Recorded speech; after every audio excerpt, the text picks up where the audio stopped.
Hello and welcome to the panel discussion in frames of Tapta Flexible Forms Online Symposium, accompanying an exhibition of the artists at Muzeum Susz. Tapta stands out as significant and innovative artists who profoundly impacted the Belgium and international art scenes since the 1960s. Her sculptures question traditional ways of using textiles and elevate the material to a new dimension in visual arts, transcending the purely decorative. Tapta called her works flexible sculpture, reflecting her ongoing effort to expand the concept of sculpture to include the fluidity, tension of threads, and interaction with the viewer. In this panel discussion titled Entering Sculpture, Tapta's Flexible Spaces, we will try to reflect on how Tapta redefines sculpture by using textiles and other flexible materials. My name is Agnieszka Sosnowska, and I'm a curator of Dysputacją Susz, a discursive program at Muzeum Susz, and assistant professor at the Institute of Art of the Polish Academy of Science. I have a big pleasure to moderate this conversation and share it with prominent speakers and specialists in the field. Please let me introduce them in alphabetical order. Sérgio Martins teaches art history at the Pontifical Catholic University of Rio de Janeiro. He is the author, among others, of Constructing an Avant-Garde, Art in Brazil, 1949-1979, and he has published numerous essays in exhibition catalogs such as Elio Oiticica to organize Delirium, Alexander Calder performing sculpture, and Ligia Pape, A Multitude of Forms, what makes him a great specialist in a topic so crucial to us today in the discussion, entering the sculpture. Dirk Snauwaert is a curator, director of Wheels in Brussels since 2005. In years 1996-2001, he was a director of Munich Kunstverein. And at Wheels, he curated solo exhibition of Luc Tuymans, Francis Alice, Rosemary Trockel, Jeremy Deller, and many more, to name only solo exhibitions. And it was in Wheels that Tapta had her recent Belgian exhibition in 2023, which was curated by Lisbeth Decan, who also curates the exhibition of Tapta at Muzeum Susz. Joanna Zielińska is an art historian, writer, and curator specializing in performance. Currently, she works as a senior curator at MUCA, Museum of Contemporary Art in Antwerp. Her curatorial approach is deeply rooted in the concept of performative exhibitions and artworks. Zielińska's interests span time-based media, performative literature, artist novel, and the visual arts. And with Joanna, we have remained dear colleagues since the time we worked together at the Ujazdowski Castle CCA in Warsaw. Okay, so let's start with questions. Tapta's work is often discussed in the context of minimalism and post-minimalism. Then do you think her exploration of space and material places her more in line with these movements, or does her focus on viewer interaction and flexibility take her in a different direction? And maybe here I will start, if you agree with, to direct it to Sérgio, because he, in his text, in a monograph, like touches upon those issues. Okay, well, first of all, thank you for inviting me to be here. It's a pleasure to be in this panel and to meet you all here online, of course. And also a pleasure to return to the topic of Tapta, which is, as you mentioned, right, it's quite new to me as it dates from my involvement with this show. But it was very, very interesting and productive to relate this new work that I was discovering to the topics I have been discussing, and see what kind of pressure it also puts on some categories that are very important, I think, for discussions on contemporary art in the past half a century at least. And I think, to answer your question, obviously, I think we can make a lot of connections, formal connections, or trace some affinities between Tapta and those tendencies, right, in post-war sculpture. Certainly, certainly, she's not. She doesn't derive from minimalism or post-minimalism. It's not the case. I think, for example, when I hear when it's quite symptomatic that she speaks of Richard Serra as an artist who's important to her, right?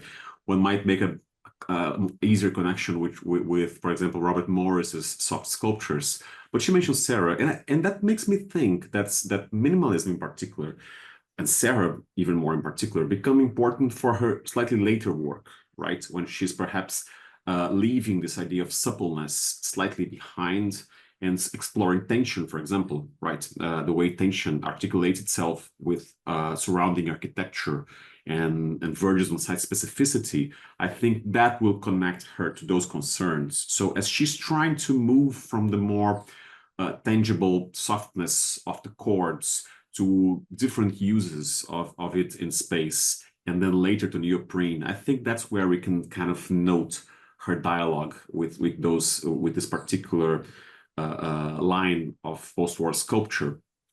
Post-minimalism, it's a much broader and vaguer label, of course, but if we look at it from the perspective, for example, of how certain artists were trying to move issues like seriality and repetition away from industrial and mathematical blueprints, right?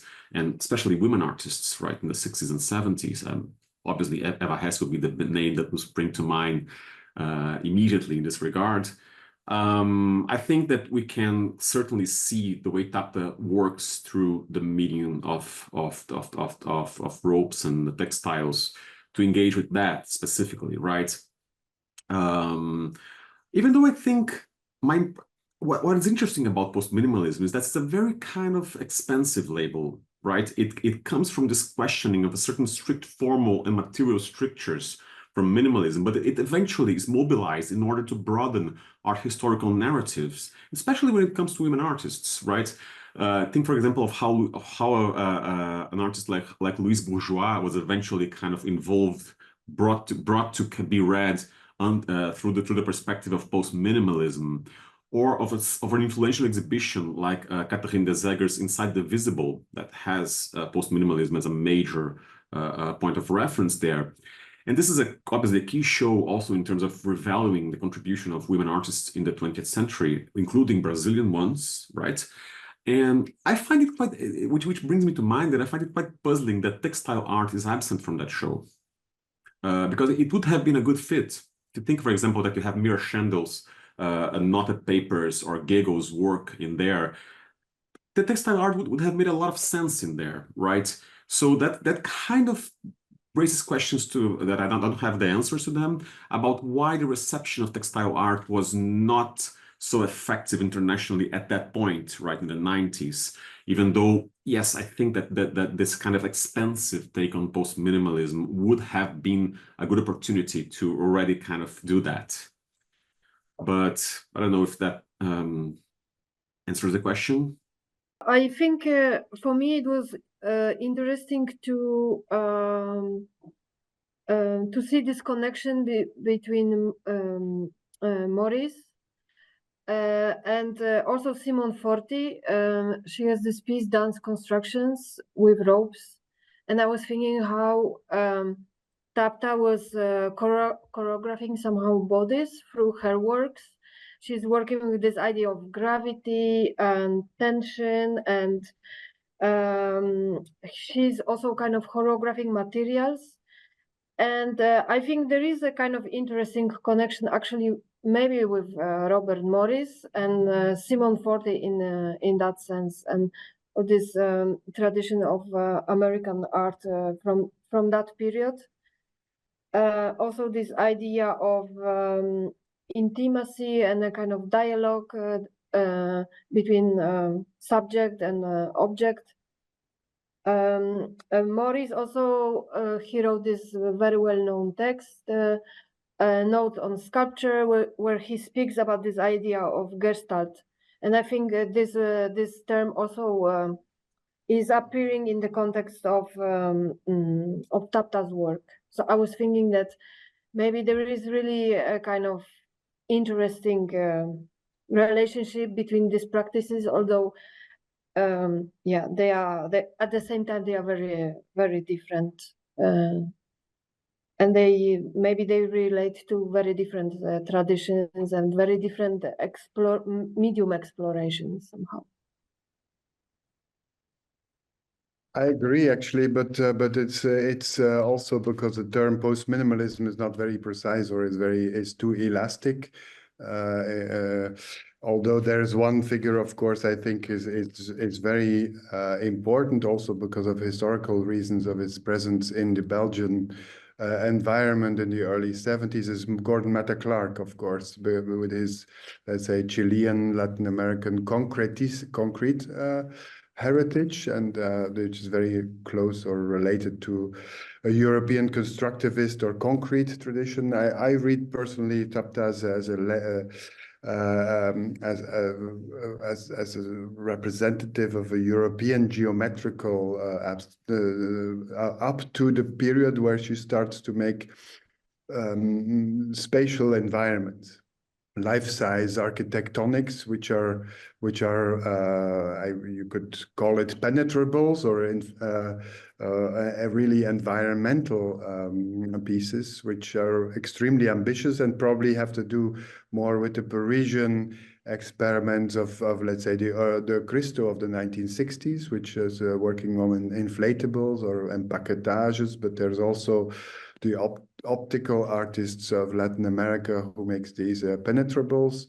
So the kind of spatial and optical collision in her work together with the bodily tactile perception, so the kind of superposition of optical and bodily perception, which will probably be her it's haunting her up till her death. I think that this kind of collision is really how to read it. Minimalism, I think it's probably in a Belgian context it would have to be after its initial reception, and only after 1970 or something. So it's already impossible to redistinguish post-minimalism and minimalism. It's all one blurry, I think. And since she was so well connected to the Parisian scene, it must probably transit more through that I would say complex reception history of Latin American art and European art, also East European art, which was very live transition area in a Parisian context. She was present in the biennales, etc. So it's quite a tangible, like a proof actually of her proximity to that. Can I add something? Of course. I think this is the question about what kind of production was very present and formative for Tapta in her earlier years. It seems to be quite important, I think. And I from what I read, I didn't see, and I mentioned that in my talk, I didn't see a lot of discussion about her work in relation to informal abstraction, which seems to be, it's a dominant force in the turn from the 50s to the 60s in many various places in Europe. And she doesn't declare any kind of particular interest in this formal abstraction, but her early works, right, they are very pictorial, the initial works, right? They are mostly wall pieces and they have a certain pictoriality about them. So a parenthesis here, right? I think we can speak perhaps of textile as a medium, but it's not perhaps a self-standing medium from the beginning, right? It's very attached to the pictorial at that point, to a certain painterly sensibility. which I think at that point, where the way she's dyeing the cords, for example, or inserting materials, the way she's trying to heighten the expressivity of the medium, she's doing it in a very pictorial way, and in a way that informalists were doing it as well, right? Trying to add texture, add kind of a more tangible sense of the object, of the painterly objects to the canvases. And her shapes as well, the forms she uses, they have this kind of symbolic resonance that will often be found in formalism. So I'd like to think that she's kind of finding the way to first conceive the expressivity of the medium within this kind of informalist language, and then gradually departing from it, right, towards other ways of conceiving how the potential of the textile as a medium, not only painterly, but also sculpture, and then kind of more independent. And agreeing with Dirk, I think environmental art is crucial, right? The idea of the environment in the 60s becomes quite important for the way she will resolve these issues.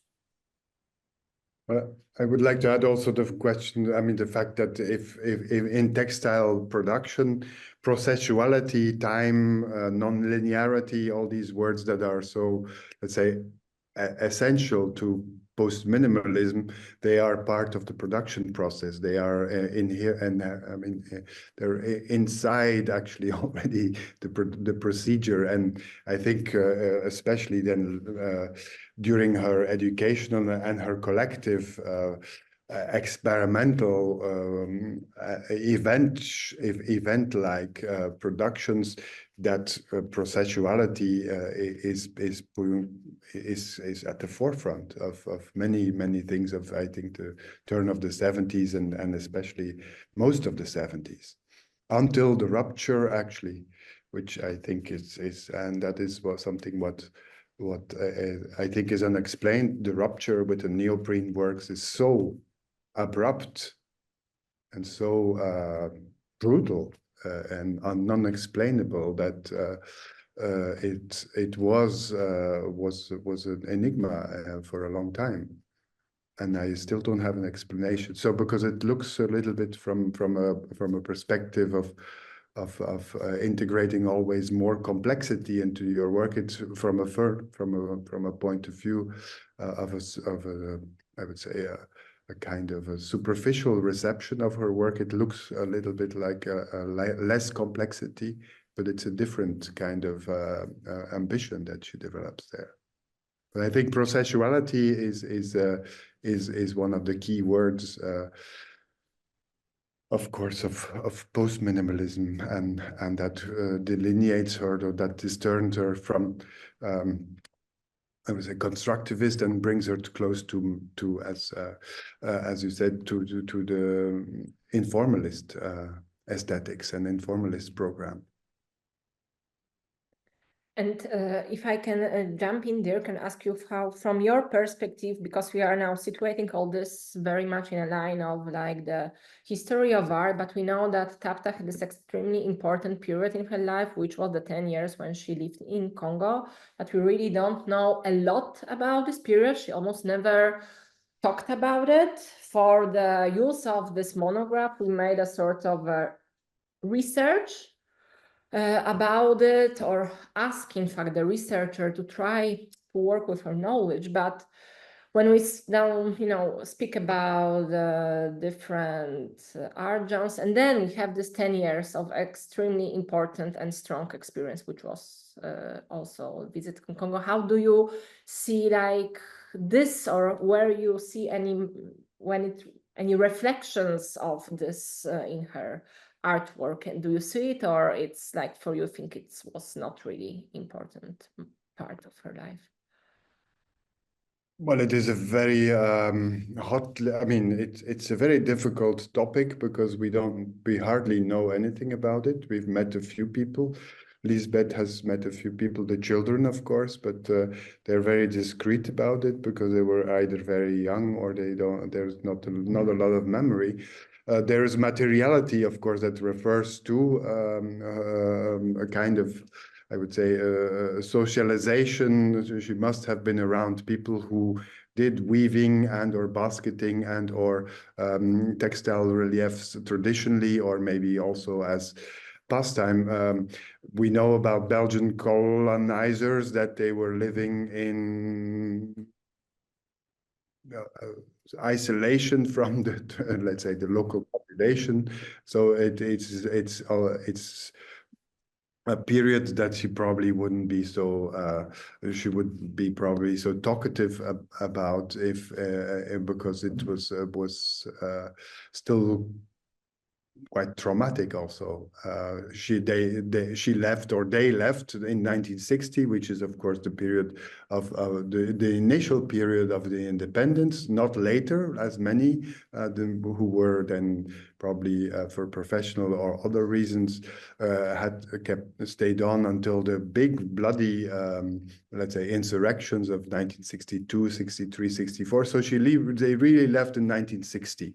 So which means also that they must have had a certain position in the country that was linked to colonial enterprises that were unwanted or the precarious situation. So I'm just speculating aloud. Huh?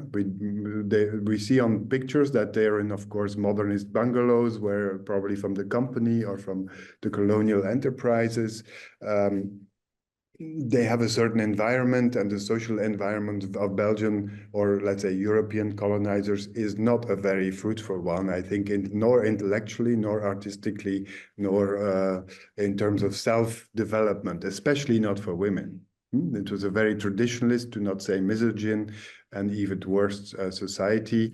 So maybe besides being in the capital, in some certain environments, there was self-development for intellectual women. And I think where they were, there was hardly any. Her husband worked as an engineer for a big company. So I think it must have been quite an isolated and a dire environment. So I think the fact that in the 60s, when she is developing her textile reliefs, of informalist textile reliefs, she brings back these traditional, or let's say organic materials from Africa, is maybe also a reference to a loss, or to this jump or this rupture that they had to go through.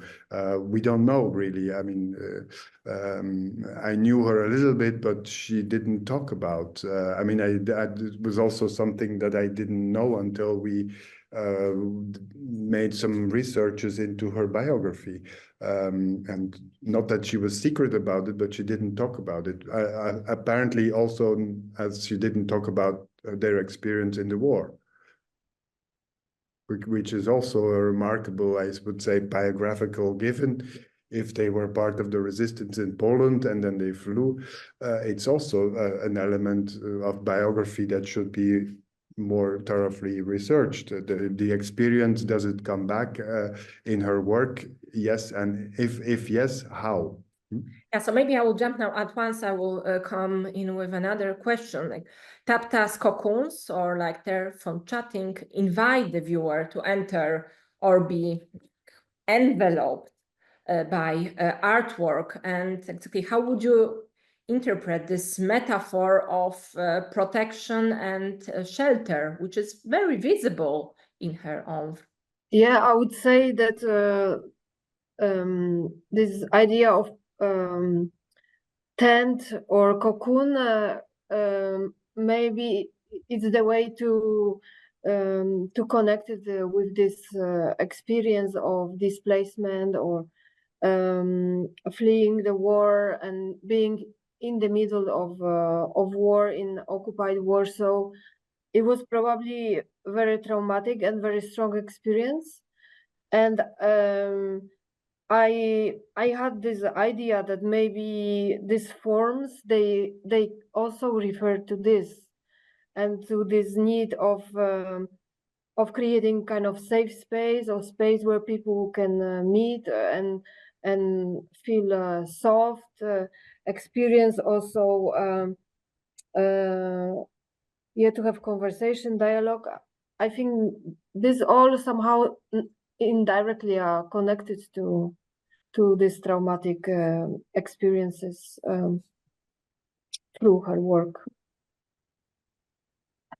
Yeah, I think also that, like, especially like, I know for me and Joanna, we know very well also history of Polish art and like say like tradition of Polish school of textile and what sort of revolution it made in a textile art. For us, of course, like this, I think this war context, it's just something that we read very early and can relate to this in a very, let's say, like natural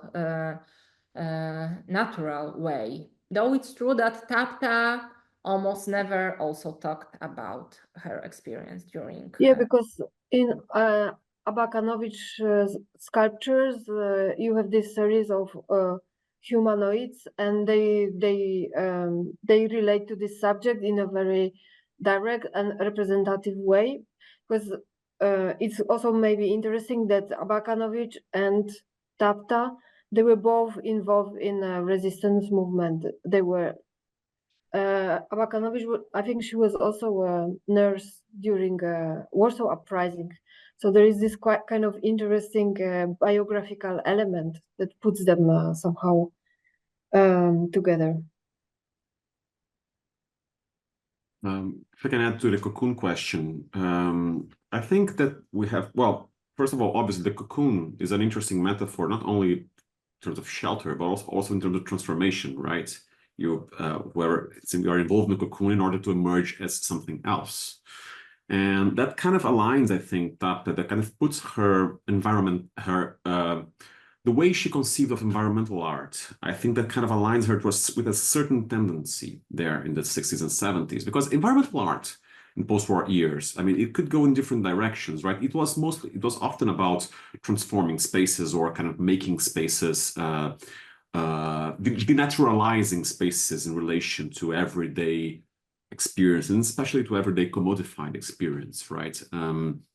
I mean, if you can come in from different directions, from Caprau, of course, but you can also come from the situationists, right? People who are investing in an idea of spaces or spatial configurations that would foster spontaneity and creativity, and that coming from a diagnosis that normal spaces are kind of going in the opposite direction. They are kind of fostering, they tend to make for a repetitive and alienated way of life. So that's kind of a more broader diagnosis that happened in many places in the 60s, I think. And the cocoon as a metaphor, for example, it emerges in Brazilian art in quite a few occasions, rightly about when, especially when also the artists are transitioning from more conventional supports like painting to environmental works. For example, in Lydia Clark's work, it's some of her 50s still paintings, some of her 50s wall works that are called cocoons, right? They are already kind of slightly two-dimensional. They are already about kind of enveloping the object and space with torsions of the plane, of the picture plane, and also kind of establishing a different kind of relation to the viewer, right? As the viewer not only relates to the geometric composition, but to the object itself in relation, and becomes more aware of their bodily presence in front of the object, right? And I can give you two more important examples. Ligia Pape's eggs, right, from the 60s. They are also cocoons in many ways, right? They are this kind of cubic shapes with paper shapes, roughly about where one can large enough for an adult to fit in crouched, right? And then your participants are expected to emerge from it, rupturing one of the surfaces, right? And I think that kind of reminds me a lot of this childhood experiences when we hide behind the curtains or under the table, right? Those kind of shelters we imaginatively create for ourselves. They're also kind of, we are here in the adults, we are in the living room, but they were also kind of this like snuggle shelter. And I think there's a lot about the way people were reading Marcuse, for example, and these ideas of the repression and tapping on childhood experiences as well. For that, I think that was quite crucial for Pape, because the idea of the cocoon there was one of emerging from the egg, which is a sort of cocoon, right? From the egg as part of a collective body. That would be the major transformation, right? From individual to collective. And obviously that resonates a lot with Tapta's environments, this idea that you are there creating a space for individuals to come together and spend time chatting, spend the time that in not normative ways, right? Wojciech as well, in his Cosmococcus from the 70s, one of them, this kind of cinematic installation, right, that he imagined in the 70s, when one of them was meant to have hammocks, right, for people to lie on while they were seeing those kind of slide photographs of Jimi Hendrix's covers, right? It's an homage to Hendrix. But Wojciech conceived the hammocks as cocoons. He uses the word, right? You are there experiencing, looking at this tragic figure, listening to rock, and that some transformation is expecting to come from that, right? As precisely the kind of transformation he witnessed in rock festivals, countercultural festivals at the time. So in a way, I think all these experiences, they are drawing from larger sensibility that's kind of diagnosing alienation and repetition in everyday life and trying to kind of be attentive to different ways in which you can puncture that and you can create new forms of sociability and spontaneity. Well, I would say, I mean, there's a specificity on these works, is that they come also with a floor piece. So this floor piece is a spiral which increases even this, let's say, fertility or the deep symbolical aspect. So it's also a place to gather other spectators, not just one individual that's inside the penetrable or the environmental envelope, but also you can gather around in a kind of a group dynamic. So I think that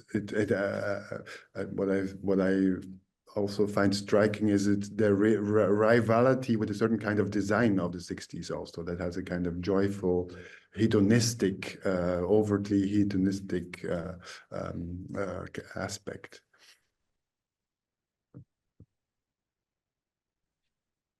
Maybe I will now read one quotation from a Tapta, which I think it's like touches upon some issues that were like marked here. So we'll start the quotation. In addition to the construction of large environments, I became interested in the relationships children can have with flexible objects, knots on which they can climb, creepers from which they can swing. In 1973, I carried out 2 experiments in this area, and later, when I started teaching, I developed a number of related projects with my students. And that's the end of quotation, wrote Tapta. And her teaching at Le Cambre focused on the notion of flexible sculpture and encouraged critical thinking. And in what way do you think that her pedagogical approach mirrored her artistic philosophy, and how has her influence shaped the next generation of artists? And this, I think, I need to start with you, Dirk, because I think you have the broadest knowledge about how Le Cambre functions and what was the role of a Tapta as a professor there. Though I know it's one of the most experimental, in fact, like studios that were at Le Cambre at that time. Well, Le Cambre was of course a school that was relatively, I would say, conservative, but I was traditionalist, because Van de Velde, Henri Van de Velde, the architect who had made the pre-foundation of Bauhaus before the First World War, actually founded that school in the 1920s. So it was quite craft-oriented in a way. And it had that reputation, I think, still in the 1980s when I got to know it. So it had a bit of not such a progressive vibe, although there were a few ateliers that were much more progressive and that had a very experimental nature. And one of them, I mean, I got to know Anne Veronica Janssens in the mid-80s as an artist that was emerging, and she always talked about her experience as of her class with Tapta, which is also very, I mean, now in retrospect, it looks very bizarre to see certain artists who were very precise and who were very also I would say, with a formal tradition, that they come from this very open, processual, really radical experimental atelier of Tapta in La Cambre. And Veronica is the most prominent name, of course, of them all. But there must have been, and there must be a whole generation, because she taught, I think, more than 15, 16, 17 years. So there's at least 2 generations of artists that have an imprint of her. I think what is important to stress is that maybe there are no formal aspects where you can see that the professor has left visible traces in the materiality or in the iconography or in the process of production of her students, is that she probably succeeded in leaving them entirely free, developing really their own path and their own nature, so that probably her philosophy that we can read from her work from the mid to the second part of the 60s, and then these very experimental, joyful, pedagogical probably also structures, because when she says she's looking at children and how the way children behave and how she can make things that children learn to behave in a less normative and a less predetermined way, in a kind of more spontaneous or disinhibited way, is probably also the philosophy she must have developed in her class or in her atelier, and that is quite remarkable. You could, I mean, and there also there are a number of elements that she brought in that were then absolutely new, like public sculpture. The idea of sculpture in public sphere is something that comes out of her class, that comes out of her atelier. After she stopped, or she was probably put aside a little bit, to school with a lot of internal changes, and that atelier, or that knowledge went to Raymond Ballon, who is also a student of hers, who wishes, out of respect, not to talk to us too often. I mean, I don't know why. I knew him quite well, but he didn't want to talk in public about Tapta. So he wanted to have coffee in a restaurant, but not really in a public auditorium. So that is still something to research. And he became, for 20 years, the professor for, let's say, art in environment and art in questions of social, of context, of collective, the dynamics. So that given was immediately transferred to him by Tapta. I think it's interesting what you said, Dirk, that this awareness of body and how body moves or relates to object is coming not from performance or choreography, but from education and observing her children, and then from teaching. I think it's a very interesting evaluation of the evolution of the practice from, if we think about this teaching experience and this educational perspective. Yeah, it's also somehow similar to Oscar Hansen open form, and this idea of kind of working collectively, creating, manipulating objects together as part of an educational development or educational methodology. And for me it's quite significant, this connection between Hansen and Tapta. Yeah, I wanted to mention something else, but maybe it will come later in that context. from like my takeovers from what you now said is that somehow like we can see like Tapta works also of some sort of a prototypes for a social space, and I think this is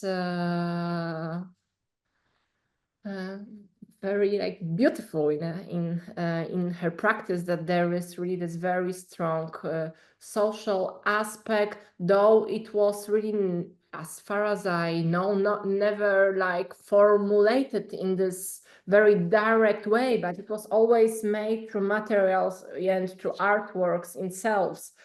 To really check how it works. It's also interesting that in fact Tapta works so much with models, which is beautiful. And now in Muzeum Susz we really have a lot of models.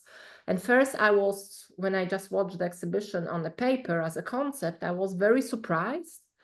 But when I've seen it in the exhibition space, I understood how important models were for her to really, on this very small scale, to already see how it will function in also like exactly like this social space, and in a different scale. And maybe with this scale I will come with a question about scale, because Tapta managed to create large scale immersive work at the time when really many female artists, and we really observe it a lot in Muzeum Susz, as we work mostly with women artists from exactly like that period, were very often associated with smaller forms. Very often they could only create smaller forms because they didn't have really a condition to make anything bigger.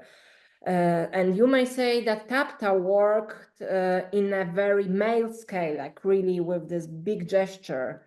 And how did her bold decision to work on such a monumental scale change just like traditional perception of a woman artist from that period? How do you see this?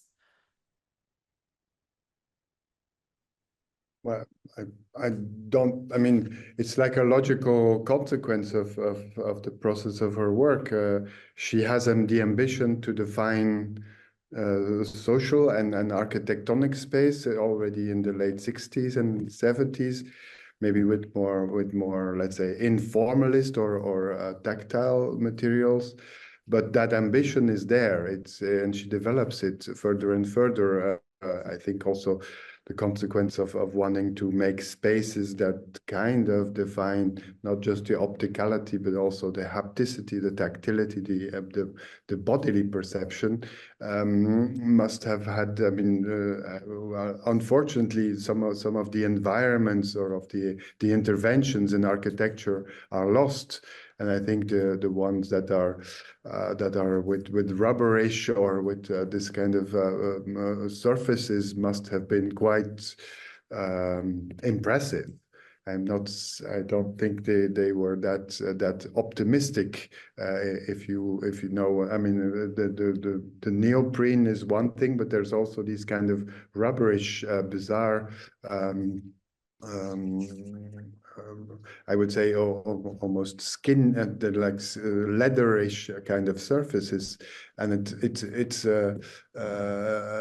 it's remarkable how I mean, it's architectonic ambition is developed, because it's I mean the public sculpture aspect. It means, of course, that the inscription in landscape or in public sphere needs a certain dimension, a certain scale, and her work already had always questions of scale, because they are additive. They're in the processuality of weaving and of textile. It's something that can grow. It's elements that you can really see that they are made in complementary ways, so they're additional. They're like units that you can complete. I mean, I could not read it in the light of having read that quote that she admires Richard Serra.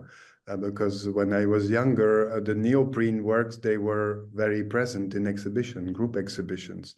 She was somebody that was quite well represented, maybe not in the most ambitious exhibitions, because therefore her work was considered a bit too formalist. But it had a very high visibility, and she was a remarkable person because she really engaged in conversation at openings. Because of course she was used to engage in conversation with students, so she engaged in conversation with everybody who was curious and who wanted to. But of course, I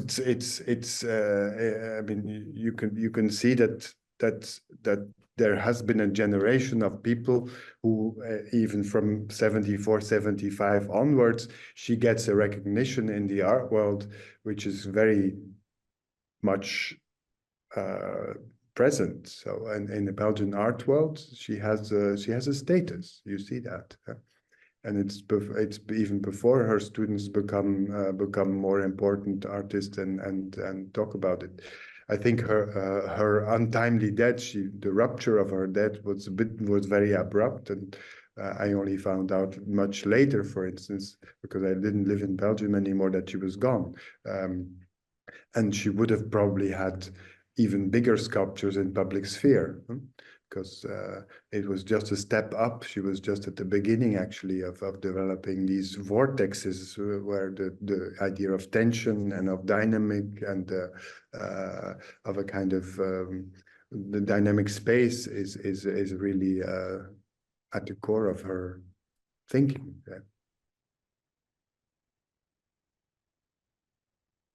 I'd like to add something about the scale models that you were mentioning, that I found them quite fascinating as well. And if you think, for example, as the idea that studies for larger installations or works would be undertaken, for example, by projects or by drawings, right? Those are abstractions, right? You create they rely on a certain abstraction of space and a representation of the three-dimensional arrangement of those elements within this kind of abstracted rendering of a three-dimensional space, right?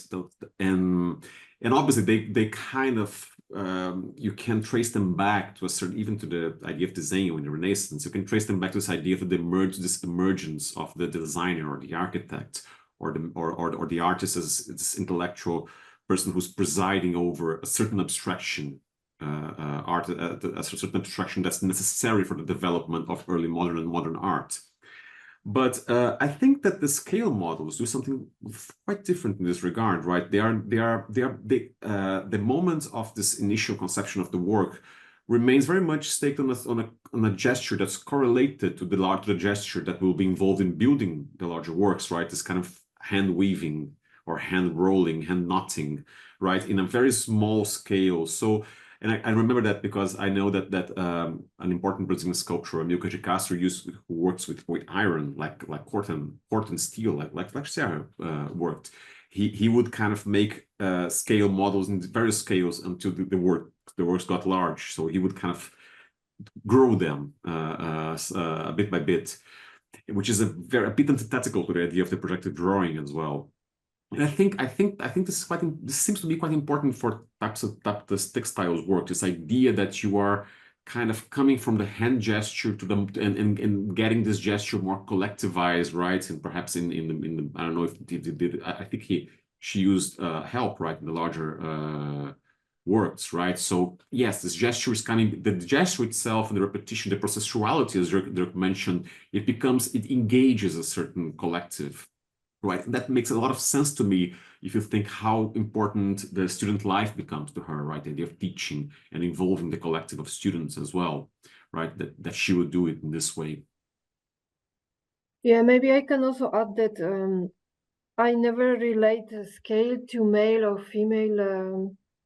For me, it was more like a consequence of development in art and minimalism and introducing larger scale. And then many artists who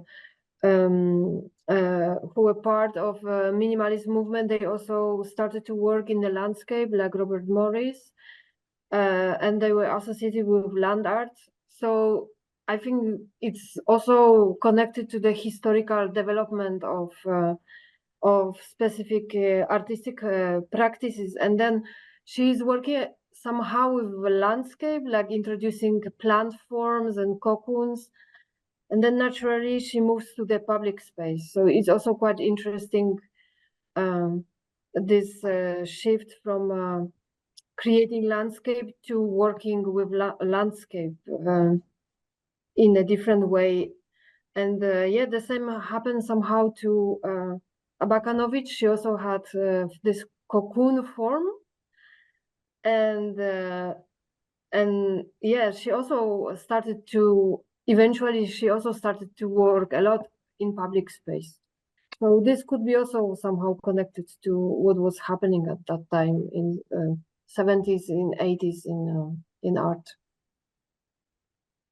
I'd also like to add one more thing, only that I think that Falling Knots is an important work in this relation to scale, right? Because abstraction is more easily scalable than figuration, if you can think of it, right? I mean, figuration involves a lot of considerations of how you're deforming or how you are projecting yourself in relation to that something familiar. Abstraction is, in many ways, is more easy to kind of to come up with. It's easier to come up with figures that will make scale. The experience of scale more acceptable, like series or building blocks, for example. But Falling Knots, I think, is important because it kind of mediates between a bit of a larger works, not that large yet, but it requires at least two kinds of attention, right? One to the whole work and to the very close, not different kinds of knots that are going on in there. So I think this is a very kind of snapshot of the passage from a very kind of intimate sort of process to a larger sense of how this will resolve into a composition. And I think that the later works that will kind of expand more are somehow learning from that point. Yeah, and then she was also adding light to her work, right? Implementing these little metal elements and reflections. So yeah, it also is also interesting maybe in the context of scale and how these different new elements, how they added something extra to her work. And of course, there is also this issue of touching. There is also I would say one of the most famous quotation from Tapta that I don't believe a work of art should only be viewed. My work calls for touching and daily use. What nowadays we rarely experience in museums because of all the conservation issues. I think still in wheels it was possible to touch and sit in some works. Please, Dirk, correct me if I'm wrong. No, but no, no. In museums also not. But this is somehow against the artist. Yes, because the works were made. Certain private collectors do use some of the work. I mean, some of the shawls are being used. The Bertoia chair is being used, so it is not. It's not just abstract museified sculptures, but the cocoons are just. I think it was just done for a photograph. I hope, because they are not in a very good condition. I mean, it's the usual with artists who had a career and then disappeared a little bit for decades. The children don't really know what to do, which is the case in Tapta's history. There were big exhibitions in mainly in the francophone speaking Belgium and not beyond, which is also interesting that it's so problematic to reconnect her with something that was so obvious, which is, for instance, the Polish diaspora, or even informalist and I would say processual artists worldwide. I mean, probably there are specialists who know what and how happened between Abakanowicz and Tapta in the Tapestry Biennale in Lausanne, but there must have been something which is the order of rivalry and competition for sure, but it's probably not only between these two female artists, but also with a lot of other male artists, because I think Tapta's work had a certain kind of precision and ambition for sure, but also feasibility. It was very efficient as public sculpture. So she must have had a reputation for being allowed certain commissions to develop. I mean, if you look at the spiraling neoprene work in Liège in the university sculpture park, it is quite it's quite an ambitious endeavor what she realized there, and it was also quite widely publicized at the time when it was when it was inaugurated. So I think. Now it's a bit difficult for us to consider Tapta because she's like a rediscovered artist, but she was quite visible actually when she was alive, and the question of her work disappearing probably has to do, like in many cases of heritage of families that don't know what to do with the art of one of their family members because they don't know how to talk about it. The art market was not interested in that kind of work, that's for sure. In those days, Belgian art market in those days was not very developed, and she probably wasn't interested also. So that is one of the reasons why it's a bit blurry to talk about it from time to time. And that's also interesting to see. I don't know about your exhibition, but it was very interesting to see the reactions of certain kind of artists and also people who are back looking at textile and informalist processual open works that only focus on the textile and do not want to consider or do not want to engage, for instance, with the later work. Mm-hmm. There's really, I mean, the rupture in her work, which I think is really, really an important issue. It builds up towards that, but it's not from one day to the next, but it is a very remarkable rupture. I said it also in my introduction. I don't know many artists around the 60s and 70s that have such an abrupt rupture in their work. And do you think from your perspective, because you recently show her work, it is possible to create a kind of props for exhibition or exhibition copies that could be touched? Because I was thinking a lot about this idea of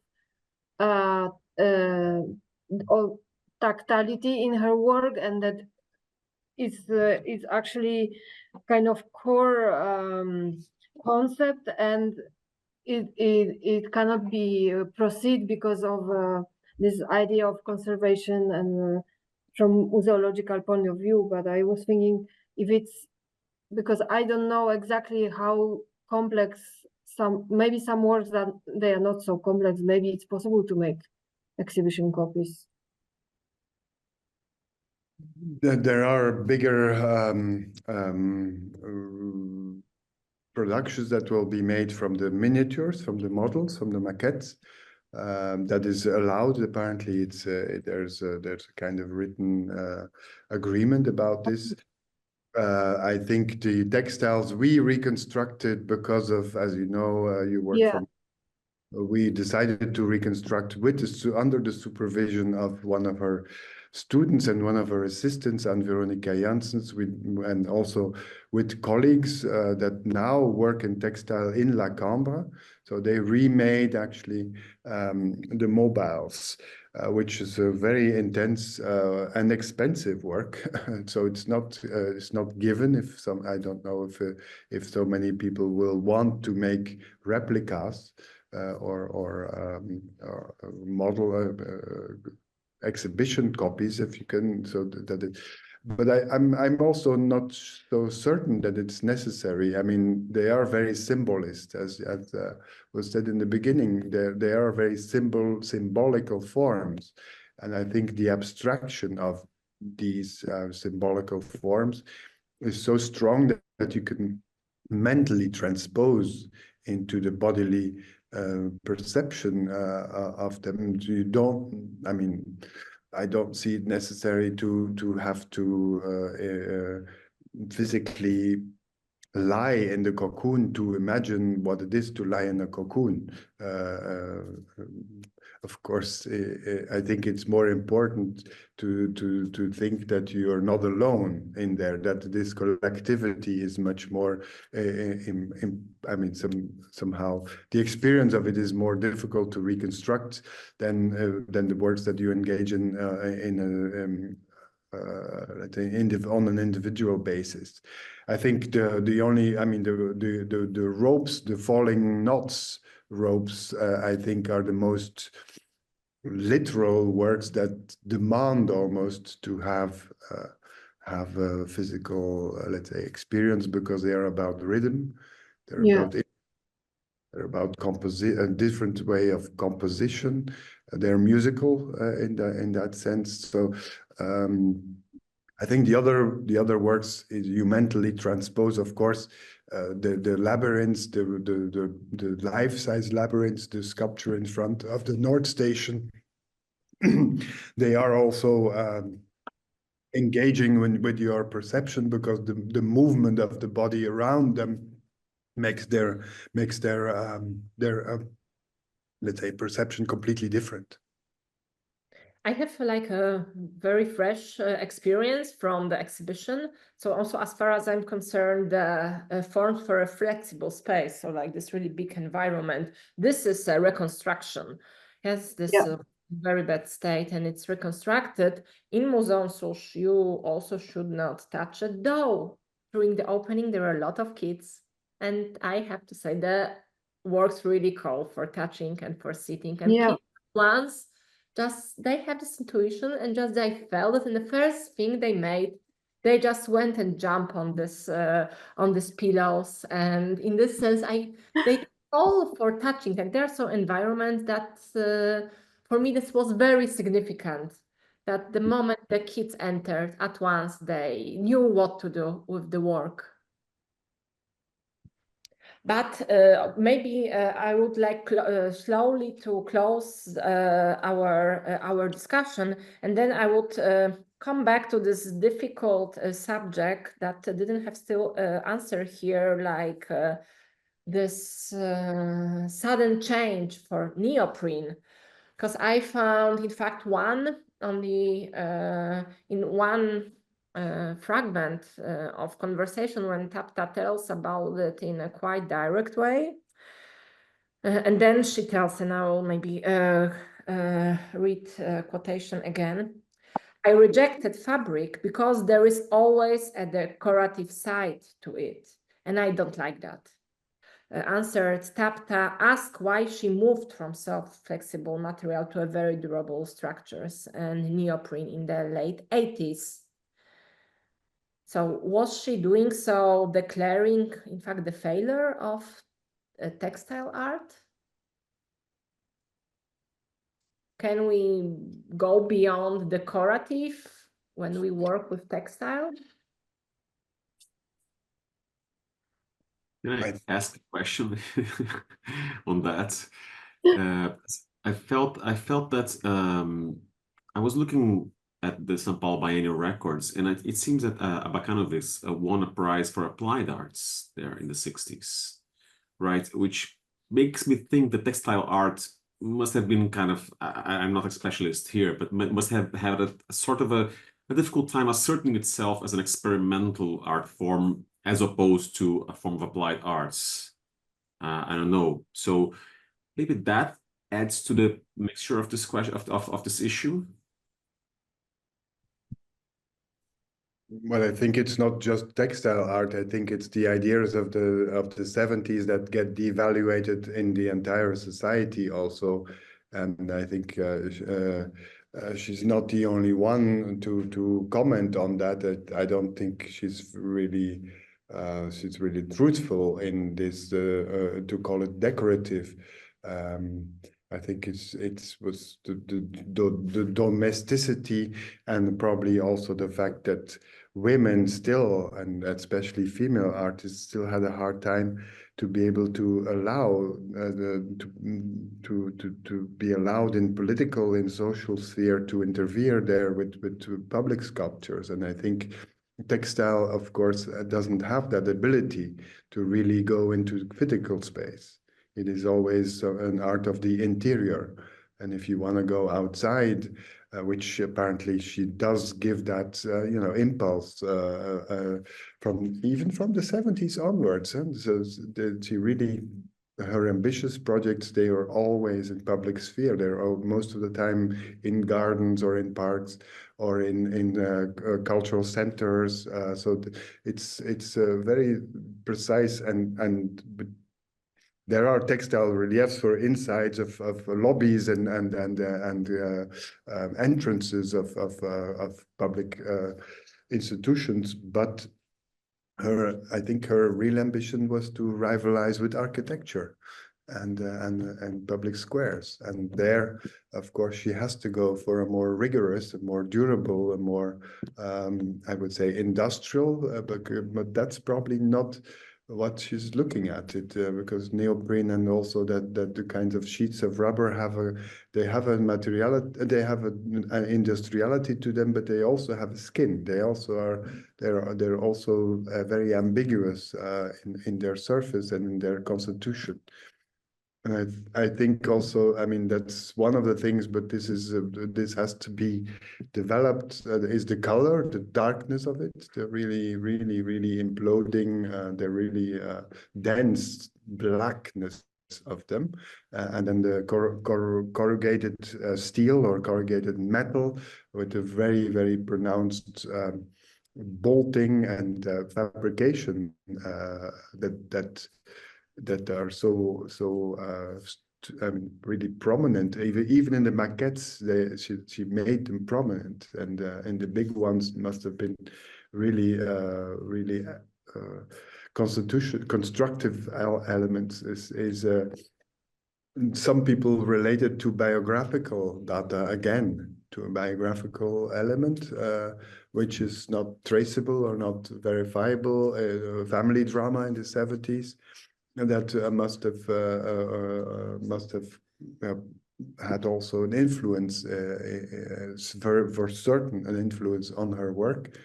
And I don't know if that's can be verified. I don't think so that it can be, but I would really not relate it to biographical, but to this ambition of, and remember, cities in the 80s in Europe, it was recession time, it was unemployment, it was, it was quite a dark, not very optimist era, the 80s and the 90s. So there is this I would say background. She's working in Francophone Belgium. Wallonia is in an area, a region that is disindustrializing in a radical, dramatic way, with a very rapid decline actually in prosperity. And that is maybe also a backdrop against which the optimism of the 70s and of the environment is disappearing, because probably also the society at large is in a full recession. It's not Margaret Thatcher country, but it's very similar.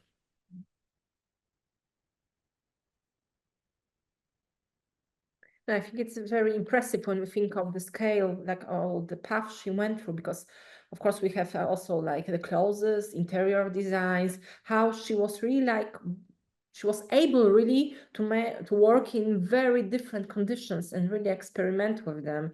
Because like everywhere we just look, also if you look at her interior designs or the projects like in the metro, they are all like really extremely interesting, and still you see that the same person made it. I know you see like really this consequence in the way she worked, but just was in a way changing the places where her works could appear. Yeah, kind of different kind of relationship with body.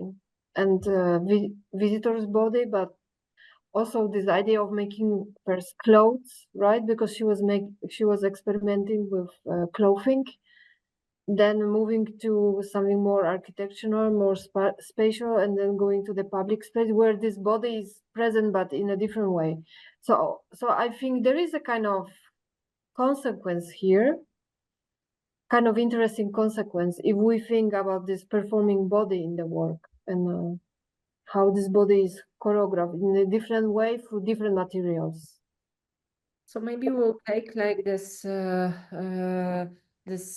issue of accommodating the body as something, some takeover, and just to stop now this conversation on that issue, which I think it's also still something that still can be very developed in the way we think about Tapta's oeuvre. Yes, and with this, I would like to thank you very much for all your insights. I think this discussion was very enriching, and really I also learned a lot from each of you, and thank you very much for this and also for accepting the invitation to join this symposium and our process of thinking and about Tapta, and also like producing some discourses, because this is also, of course, one of the main aim of both like the exhibition and publication and this symposium. So thank you very much. Thank you, Agnieszka. Thank you for the invitation. Thank you very much. Good weekend. Good weekend. Good weekend. Thank you.